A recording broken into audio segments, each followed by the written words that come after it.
Okay, we are live yet again on the HopLight channel. Welcome everyone. Merry Christmas. Ho, ho, ho. Hope you're having a good one. We're around the bend here for the end of 2021. And yeah, it's been quite a year, and I appreciate everyone being here on the channel with me. So today you clicked on the title, Napoleon Bonaparte, General, Emperor, Philosopher, question mark. Yeah, philosopher, question mark indeed. So I was going through the past two series I had done on the Prince and on Carl von Clausewitz, and I kept noticing my references to the great Napoleon Bonaparte, so I figured for this video I would do an homage to the general, to the emperor, and just have some fun with it. So this video will be much shorter than my previous videos series, so you can all breathe easier for that. But yeah, so we're just going to discuss a little bit about Napoleon Bonaparte, his history, and his impact on the world, and some choice quotations that I had cherry picked from the interwebs that are attributed to him. I don't know if necessarily they're exactly correct verbatim or if they're misattributed, but this is the best I could do with finding quotes that are considered his, and quotes that I thought were relevant for the topics I had covered with the Prince and with von Clausewitz on war. Right, so let's do a quick bio for Napoleon, and then we'll jump into some of the quotations. So we see that Napoleon was born August 15th, 1769, in the year of our Lord, in Ajaccio, France. Ajaccio. Doesn't sound quite French, but it's actually in Corsica, which I actually looked up. Ajaccio, however it's pronounced, and it's gorgeous. It looks like paradise. So anyway, that's where he was born, and he died May 5th, 1821, on the island of St. Helena, or Ascension Island, and he died while he was in exile. And I've actually been to Ascension Island, if you can believe it or not. It's in the middle of the Atlantic, literally, and it's like 15 square miles of jagged rock, and there's an airport, and that's it. Not as nice as Corsica, but they weren't going to exile him to Corsica. They exiled him to a rock in the middle of the ocean. So that's where he died. And we find that he was about 5'6", so, you know, pretty short guy, but average male in 1800 was 5'8". So he was only about 2 inches shorter, you know, than the average guy. But yeah, that's the running joke about Napoleon, is he was a really short guy, which 5'6", I want to say that's the average height of the American female today, maybe 5'5". So he's about the same height as the average chick. So though he be small, he be fierce. Yeah, so as I said, he was born in Corsica, and that was shortly after it was annexed by France. So he was born to a family in the lower nobility of France, and born on the island of Corsica. And he later moved to the mainland in France, and of course served in the French military. And he actually supported the French Revolution. And if you remember my series on war, I cover a bit of the French Revolution, talking about the time in which von Clausewitz lived, fighting for the Prussian military against the Napoleonic forces that were France's military. So yeah, he actually supported the French Revolution, which was essentially a communist overthrow of the royal government, not unlike the communist overthrow of the Tsar government in Russia around 1918. And he won the favor of the French Directory after saving it from royalists. So he showed himself to be a very charismatic and able soldier and leader during the French Revolutionary Wars, and he rose through the ranks very quickly on account of that ability.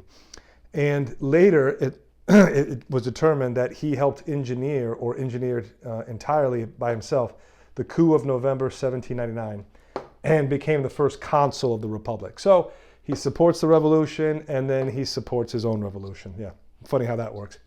And after this coup and becoming the first consul, he won multiple campaigns against Austria, Prussia, Spain, Russia, and Portugal. And this is where the legend of Napoleon more or less was solidified. He is still considered today one of the most brilliant military strategists of world history. His tactics, his understanding of troop formations, of battlefield, choosing battlefields, choosing moments of retreat, moments of attack, what to defend, what to leave. Napoleon, you could study his career and how he won many of these campaigns after he had engineered the coup, and you would have a very good understanding of what warfare was like in the time of von Clausewitz when he wrote On War during the Napoleonic Wars. And they're called the Napoleonic Wars for good reason. I mean, they were basically him versus the world. But like all good leaders, he was very arrogant and a little bit too self-assured. So there were a couple of blunders, despite his military genius, that led to his downfall. Number one was the summer invasion of Russia in 1812. Summer invasion of Russia, good. Fighting into the winter in Russia, bad. And then you had the Battle of Leipzig in 1813. This was a major setback, and he had to abdicate, I believe, in Paris was essentially invaded at this battle. And then, of course, we know the culmination was the Battle of Waterloo in 1815. These major defeats, which led to his abdication of the emperorship, culminated in his exile and then the end on Ascension Island in 1821. So he literally rose like a rocket ship and then fell back to earth like a stone. So Napoleon's career and his life it was pretty wild. I mean, he saw a lot and he did a lot. And he's remembered as one of the most brilliant minds as it comes to military tactics, military strategy, campaigns, and the like. But he was not just a soldier, he was also a pretty avid thinker. And he wrote down many of his thoughts and did not shy away from other parts of scholarly discipline. So this is where I came up with the title, General, Emperor, Philosopher. So let's read a few quotes by the Emperor and we'll discuss. So I have them written down here. And the first one is maybe my favorite. And I think there's been variations of this quote, and I don't know if it's, again, 100% his, but I found it in multiple sources. So Napoleon said, and I'll put the go-bys here as I read so you can read with me. An army of 100 lions led by a dog will die like dogs, but an army built of 100 dogs led by a lion will fight like lions. So that's kind of what he's saying is, if you have an army of strong, hardy, brave, resolute men, but they have a weak and unreliable leader, they will be led to defeat and ruin.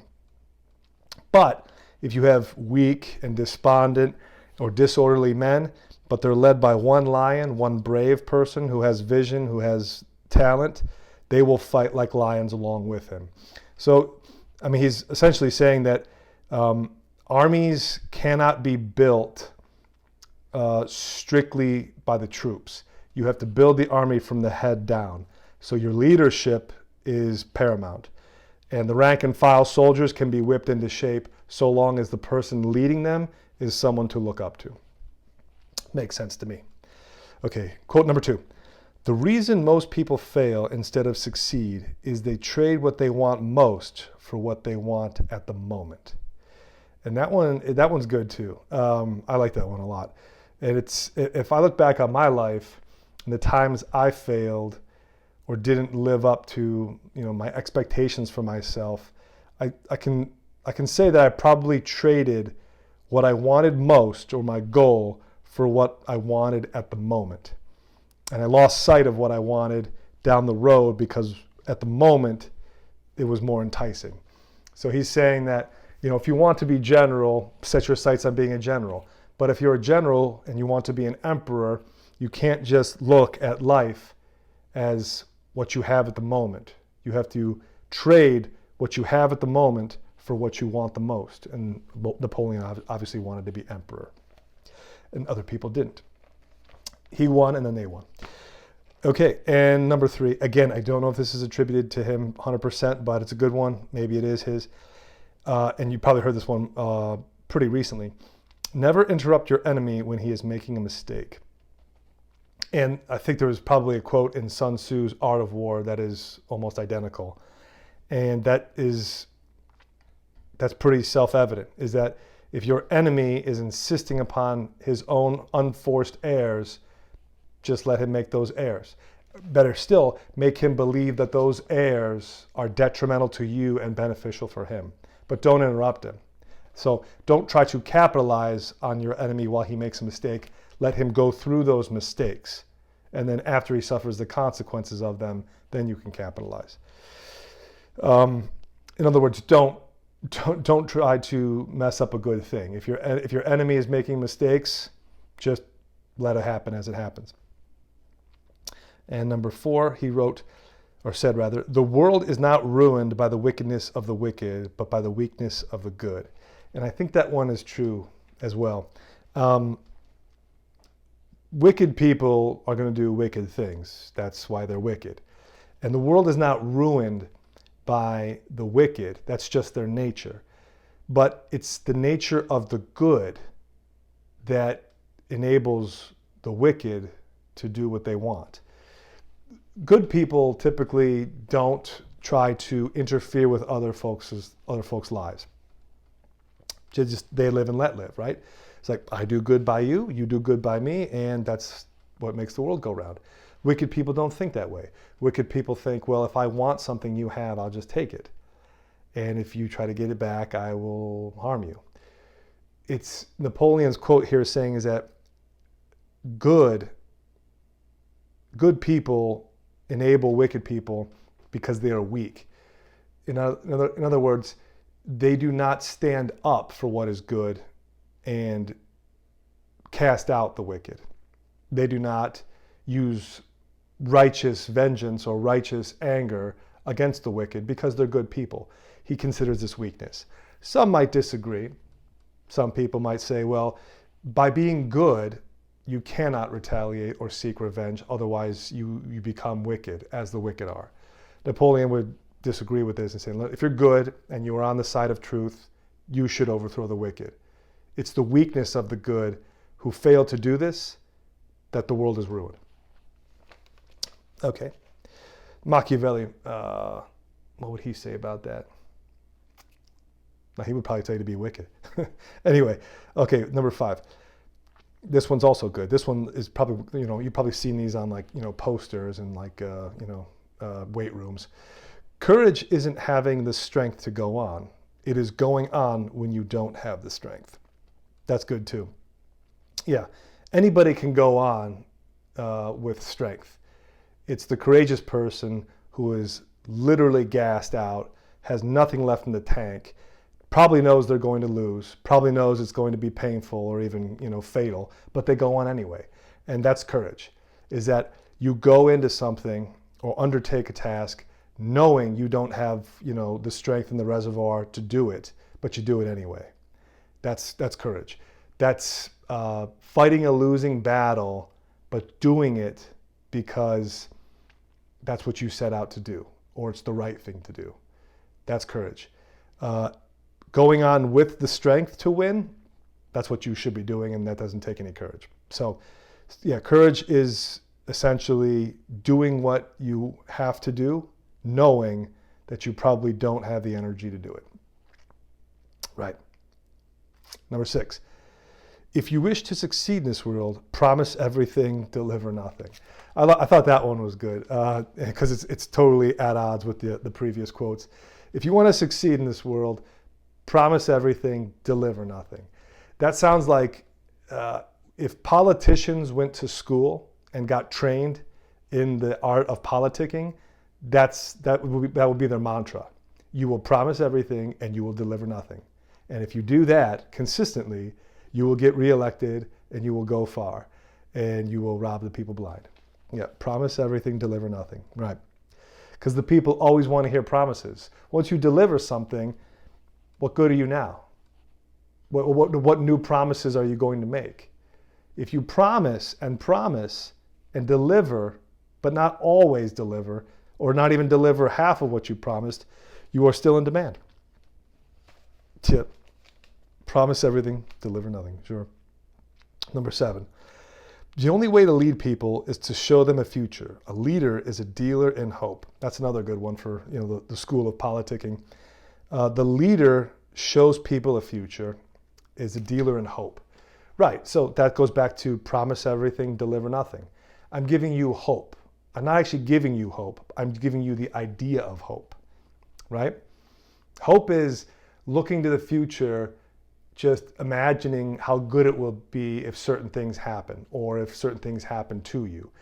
The leader is the one who deals in that. I will give you that idea of a better future, of a better tomorrow, of a more prosperous nation, and that will make you follow me. The leader is a dealer in hope. Nobody follows a leader who doesn't have at least a vision or a roadmap to future prosperity. They could flat out lie and just tell complete fairy tales about what they're going to do. But if they stick to that vision, people are still going to be inclined to follow that person versus the person who says, hey, I'll be realistic with you folks. I don't know if this is going to work. I don't even know what I can do for you. So it's probably just going to be more of the same. No one's going to vote for that person. No one's going to follow that person. No one's going to fight and die under that person's command. The leader deals hope. That's his drug, and he deals it out. Okay. Where are we at here? Number 8. This one's good too. Again, I don't know if these are his. This is what I found. I think this one's good if it is his. It is not necessary to bury the truth. It is sufficient merely to delay it until nobody cares. All right. This sounds Machiavellian, right? If you wanted a quote that, if I read it off and I asked you who said this, Napoleon or Niccolò Machiavelli, you probably, that's 50-50. I mean, that could be either. But I'm sure he probably envisioned this quote thinking about the Prince and the lessons Machiavelli put in there. Yeah. If you want to get away with a lie, you don't have to necessarily bury the truth. You just have to delay the truth long enough to the point where nobody cares. And that's 100% true in politics. And I want to say, I doubt the YouTube censors are watching or listening to this, but I believe 2020 and 2021, these 2 years together, we have had so much of the truth pushed aside and delayed, it's now mountainous. And I think in the future, generations will look back and they'll probably shake their heads at what we today believed in or what we today just accepted because we just didn't care anymore. We just wanted life to go back to normal. We just wanted things to be like they were back in 2019, the golden days. People don't have to bury the truth. That's a lot of work. They just have to delay it.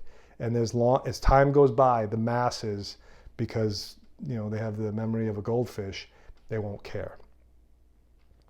It's very Machiavellian, but I can't disagree with it. Okay, number 9. The people to fear are not those who disagree with you, but those who disagree with you and are too cowardly to let you know. That one's good too. And this is definitely coming from the mind of a general and an emperor, because a good leader is never afraid of disagreement. A good leader wants to hear people speak their mind within reason. Don't be offensive, obviously, because he'll have you killed. But if you disagree respectfully and state your case as to why, you will earn a good leader's trust and his respect, and perhaps he'll ask you for future counsel, because he knows he's human if he's a good leader. He knows that he has, blind spots. He has mistakes. He makes mistakes. So he wants to hear people give him feedback. That's either good or bad, but just the truth. So he says, the people you fear are not those who disagree with you, but those who are around you that disagree but don't have the guts to tell you so.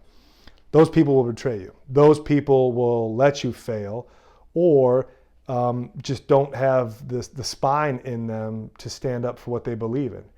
And if you're going to surround yourself with people who are just yes men or go along with the program, when the program changes, they'll just go along with that.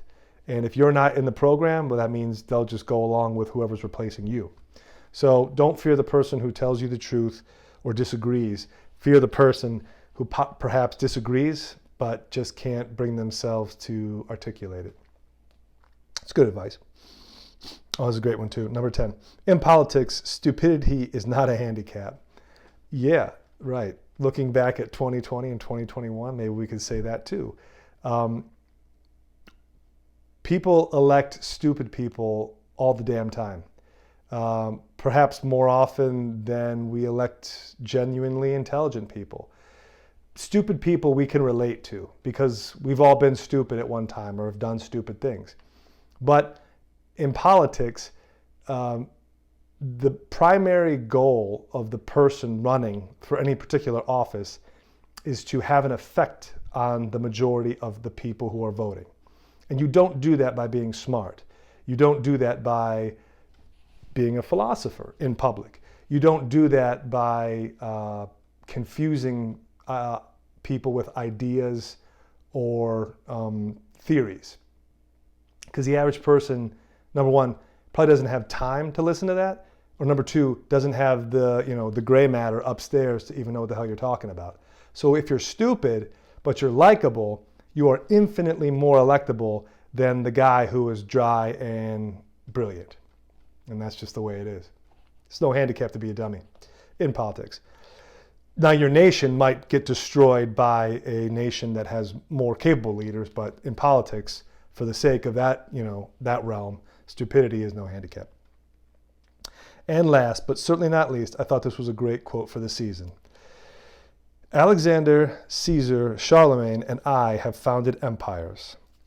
But on what did we rest the creations of our genius? Upon force. Jesus Christ founded his empire upon love, and at this hour, millions of men would die for him. Now that's an interesting quote. So we know that Napoleon was a fan of Niccolò Machiavelli and The Prince, and as I said in the final episode for the Prince series, when he fled Waterloo and had to abdicate, they found in his personal effects a copy of The Prince. Now the Prince would tell you, you would read in The Prince, Machiavelli would say, that a prince should seek to be loved and feared. But if it comes down to a choice between the two, a prince should seek to be feared. Because those who fear you have obligation to you, as in their own personal safety is at stake. But those who love you only have an obligation in their own heart, which means if they lose love for you, then that's all they really have to overcome to betray you, is the love for you. I love this guy, but if I betray him, it'll be of great personal benefit. Okay, well, I guess that's his loss.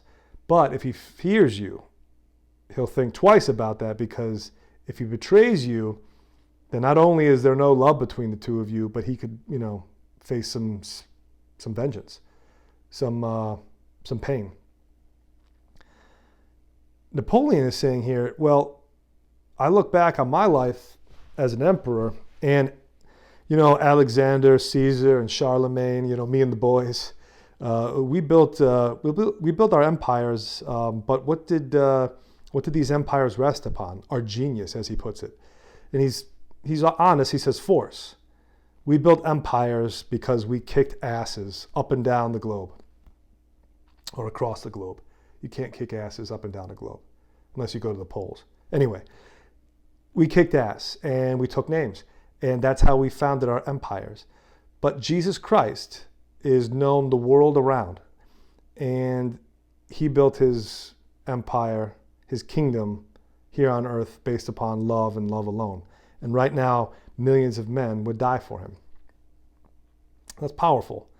So it almost dispels the idea that Machiavelli was right in his theory that fear was better than love. Because if Jesus Christ, as a man, inspired men to love, and as a God, as the God, inspires men to die for that love, well then love has bound men to Christ more than force has bound men to Caesar, Alexander, Charlemagne, or Napoleon. Something to think about on Jesus' birthday. Okay, folks, I'll wrap it up here. Hopefully we're well under the average time of 45 minutes. I do hope you enjoyed this one. Just having some fun here for the Christmas episode. Yep, Hoplite Season 2 going to be in the books here. So if you're enjoying these videos, please give it a thumbs up. Share it with family or friends if they would enjoy it in your estimation. And yeah, I'm going to start working on the next video here. Don't know if it'll be out before the new year, but if I don't see you between now and then, again, have a Merry Christmas and a Happy New Year, and take care.